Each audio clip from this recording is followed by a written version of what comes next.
Now, a few points on management of operational risks. So, we start with our discussion on causal relationships. So, when you say causal relationship, basically it's idea of cause and effect, right?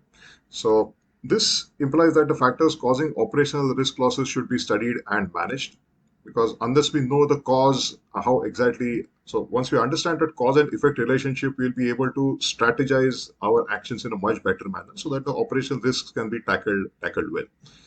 Now, statistical methods of creating causal relationships are very commonly used.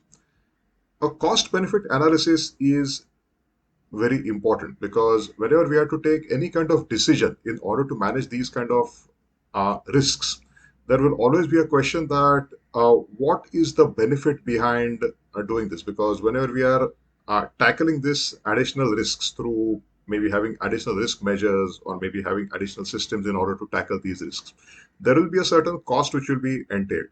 So it will always be a good idea to make a cost benefit analysis to understand whether there is a significant amount of benefit which is to be gained by expending something on managing this kind of a risk. Also, under this approach, we'll attempt to explore whether losses arising from different business operations can be decreased by tracing the factors causing them. Again, the idea of cause and effect, because if you're able to figure out the root cause of a problem, then tackling that also becomes easy. So a few examples could be hiring better and qualified training staff. So that way we can have a certain hiring requirements which will ensure that we have staffs which are well qualified. They have the required professional experience and the professional background in order to work on a certain task. Also, upgrading systems to improve system performance, because as we know, these days there is a big push towards digitization, and because of this reason, there is excessive dependence on systems. So systems have to be upgraded with time, because risk management is something which is evolving as well as the environment is evolving. So we have newer risks which we are exposed to. So naturally, if we are using age-old systems, they won't be good enough to tackle those kind of risks. So system upgrade is also extremely important. And education. So this talks about the overall ethics and behavioral framework which a firm defines for its employees. And this has to match with the risk culture within the company, because risk culture is something which will be observed across the organization.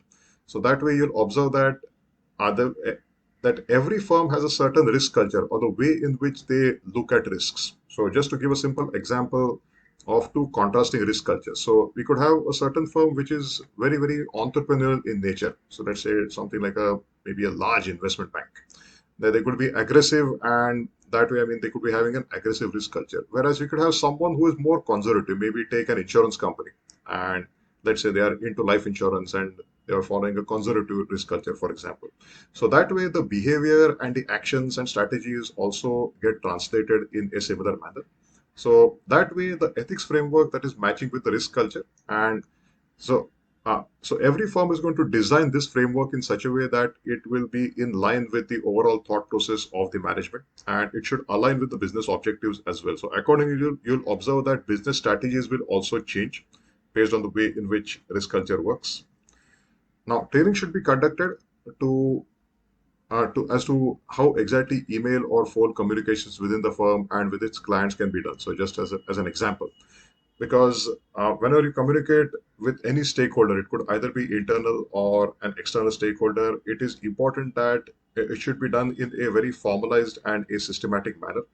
And the idea is employees within the firm as well should be told that whatever communication they are having internally or with the regulator, or sorry, not the regulator, or with the clients, that is something which might have to be publicized if it is required by a law or any other law enforcement agencies. So that way, employees should be encouraged to take due care when they do any kind of communications in their day-to-day activities. So this is the kind of education which we can think about. There can be other instances whereby employees could be made aware of doing things in a certain manner. So that way it helps in tackling operational risk in a big way. Then RCSA, which stands for Risk Control and Self-Assessment. Now, both past and future operational risk exposures are identified and assessed internally. And this will raise the awareness within the company. And we know any firm which is risk aware will be able to tackle the risks in a much better and a more systematic and a structured manner. So RCSA approach may include a few points. So I could start with receiving responses on questionnaires and assessing past risks with the line managers. So that way something which has happened in the past, that is something which can be taken in as an input as well. Reviewing any kind of risk reports from external auditors or consultants, again, a very valuable source of information. Installing suggestion boxes and internal reporting systems, so that way there should be some way in which employees should be able to post their opinions or their thoughts, and that is something which should be available, and because that is something which will add real value to the RCSA idea or RCSA framework, and that's why this is important.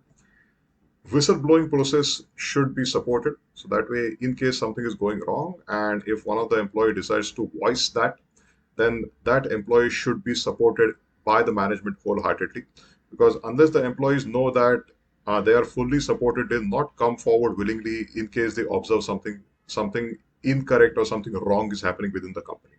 And that's why this whistleblowing process should be inculcated in the firm, and the management should give full backing for such a process. There should be an emphasis on building a robust internal risk control process. Now, one example of this can be if we have good internal risk controls that can put a significant amount of check to any kind of rogue trading activities which may potentially happen in the near future. That is, if we have ample amount of checks and balances, then it will deter any trader from going rogue, and that way, that is a big operational risk which a bank can then tackle in a very systematic manner. Then KRIs or key risk indicators. Now, KRIs enable in easy tracking of any kind of unusual activities that can lead to operational risk losses. So generally, you'll observe that in most banks, you'll have operational risk teams which will keep a track of these KRI activities on a monthly basis. So from my experience as well, I can tell you that generally every month you'll have a system in which you plug in some data which the operational team requires, and that basically they call it as the KRI information. So any kind of so if you're talking from maybe, for example, exposure monitoring, then you might want to mention the days or maybe instances at which there were breaches in certain exposures which were happening. So that was like an unusual activity which we could perceive, right? So these kind of things are available or they are made available to the operational risk managers, which then they use for their internal analysis and then for coming up with further strategies as to how these can be tackled and handled in a much better manner. Also, this will so KRIs these facilitate timely corrective actions to be taken to manage operational risk losses before they occur. So, in case we want to strategize things in a certain way in order to ensure that we are able to tackle these kind of losses maybe beforehand. So, if we maybe something like an early warning signal.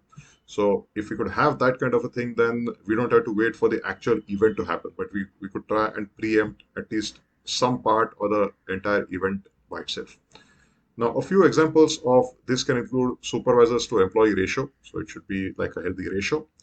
Then also keeping a track of number of employees who have not taken leave of 10 days or more in the past year. So it may so happen that if a certain person is engaging in certain illicit activities, then that way, if that so that way that person will not take leave, right? Because if someone else is coming in during those days in order to do their work, they may discover something is wrong. So that's why you'll observe that many regulations also specifically say that people in key positions, be it risk management or be it trading, etc., they are expected to take a continuous leave of 10 business days so that someone else is going to handle the work at that point in time. That way, any kind of things which were not happening in the right manner, they can be easily pointed out. Then managing also number of vacancies, staff renewal rate, etc. Also, another idea from a systems perspective could be to install surveillance software. So many firms will have that kind of a software which runs in the background. So the employees of the firm may not even bother about that. So generally it happens that the employee will be given a laptop or a desktop from the organization to work with.